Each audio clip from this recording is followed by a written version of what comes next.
નવરાત્રિને લઈને ખેલૈયાઓમાં અત્યારથી જ એક અનોખો ઉત્સાહ જોવા મળ્યો છે। અમદાવાદના એક ગરબા પ્રેમીએ નવરાત્રિમાં ગરબા રમવા માટે એક અનોખો ડ્રેસ તૈયાર કર્યો છે। વિડીયોમાં આપ જોઈ શકો છો આ યુવક દ્વારા ઓપરેશન સિંદૂરની થીમ પર આખો ડ્રેસ તૈયાર કરેલો જોવા મળે છે। ઓપરેશન સિંદૂરની થીમ પર 3 કિલોની પાઘડી બનાવી અને નવરાત્રિનો આખો ડ્રેસ તૈયાર કરતા યુવકને 4 મહિના લાગ્યા।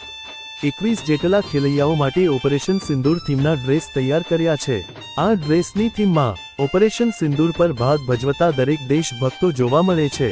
ખરેખર આ યુવાન દેશભક્તિની એક નવી મિસાલ આપી છે।